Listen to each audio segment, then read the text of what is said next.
একটা ছোট্ট গ্রাম যেখানে রাতের আঁধারে সবার মুখে মুখে ফিরত এক অদ্ভুত গল্প। গ্রামের বুড়ো বটগাছের নিচে নাকি একটা ভূতের হাঁড়ি আছে। যে সাহস করে সেই হাঁড়ি নিয়ে আসতে পারবে তার জীবন রাতারাতি বদলে যায়। একদিন বিকেলের দিকে রোহিত জমিদার মশাইয়ের বাড়ির সামনে এসে দাঁড়ালো। মুখে ক্লান্তি, চোখে অনিশ্চয়তা, তার গলায় কাঁপা কাঁপা স্বর। বলছি জমিদার মশাই, দুঃখের কথা কি আর বলবো, কোথাও কোনো কাজ পাচ্ছি না। আপনি যদি একটা কাজ দিতেন তাহলে খুব উপকার হতো। আমার কাছে তো এখন কোনো কাজ নেই রে, আমি কিছু করতে পারবো না। জমিদার মশাই, বাড়িতে খাবারও নেই, যদি একটু খাবার দিতেন তাহলে খুব উপকার হতো আমাদের। উপকার করার মতো আমার কোনো ইচ্ছে নেই। আজ তোমাকে খাবার দিলে কাল সবাই ভিড় করবে আমার দরজায়, তখন আমি কোথায় যাব বলো? যাও, আজ নয় অন্য কোনো দিন এসো। জমিদারের কঠিন কথাগুলো শুনে রোহিতের বুকটা হু হু করে উঠল। চোখের কোণ ভিজে গেল, কিন্তু কিছু না বলে সে চুপচাপ ঘুরে দাঁড়ালো। মনে কষ্ট নিয়ে ধুলো মাখা পথ দিয়ে সে তার বাড়ি চলে গেল। শোনো রোহিত, এই সংসারে আর কত কষ্ট করব আমরা? যদি তুমি ওই হাড়িটা আনতে পারো তাহলে আমাদের সব দুঃখ দূর হয়ে যাবে, আমাদের জীবনটা নতুন করে শুরু হবে। ভয় পেও না, আমি আজ রাতেই যাব, দেখি ভূতের হাড়ি সত্যি আছে কিনা। আজকে রান্না হয়নি, বাড়িতে কিছু তো নেই, ঠিক মতো 2 বেলা আমাদের খাবার হচ্ছে না। আমি বুঝতে পারছি, আমারও তো কষ্ট হচ্ছে। তুমি শুয়ে পড়ো, রাত হলে আমি বেরাবো, দেখি ভাগ্য যা আছে তাই হবে। আমি নিচে একটু শুয়ে থাকি।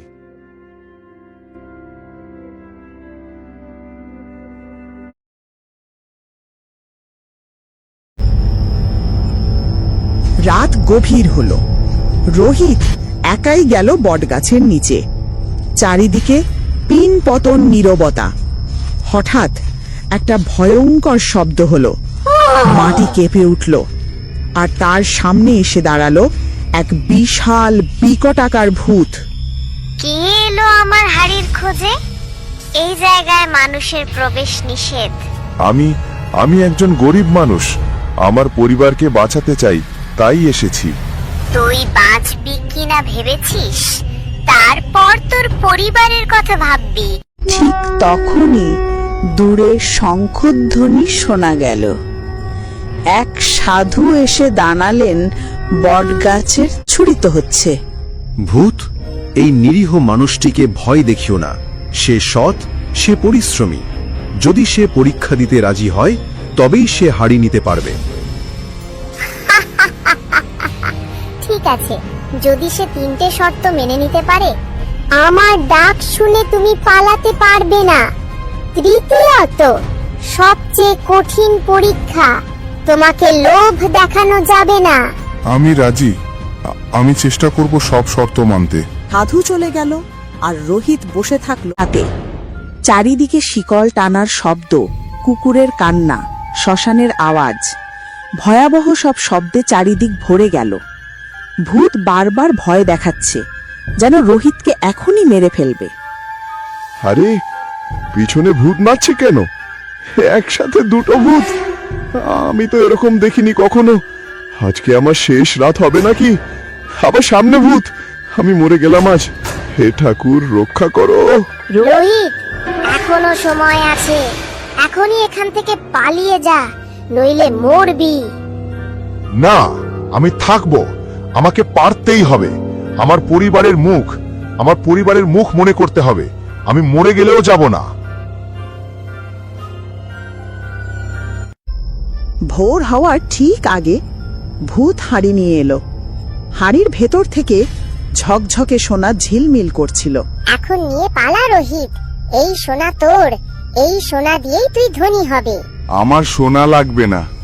যদি তুমি কিছু দিতে চাও তবে এমন কিছু দাও যাতে আমার বউ আর আমি 2 বেলা খেতে পাই। খুব কষ্টে আছি, এক জামা সব সময় পরে থাকি। আমি অনেক আশা করে এসেছি। কথা শুনে আমার ভালো লাগলো। তুই অনেক কষ্টে আছিস। যদি তুই লোভী হতিস তাহলে সোনা মনে করে সব নিতিস, কিন্তু তোর লোভ নেই। সব নিতিস, কিন্তু তোর লোভ নেই।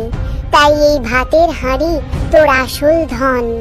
এই হাড়ির ভাত কখনো শেষ হবে না।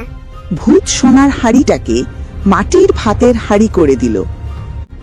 রোহিত সেই হাড়ি নিয়ে বাড়ি ফিরল। সেই দিন থেকে তার সংসারে আর কখনো অভাব দেখা দিল না।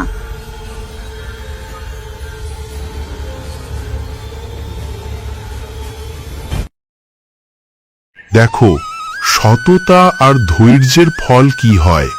লোভ করলে তো সর্বনাশই হতো। যাই হোক, ছেলেটা বেঁচে ফিরেছে, খুব ভালো। ওর বউ মন খারাপ করে বসে আছে বাড়িতে। মনে রেখো, লোভ মানুষকে ধ্বংস করে, কিন্তু সাহস, সততা আর ধৈর্য এই তিনটেই মানুষকে সত্যিকারের ধন এনে দেয়।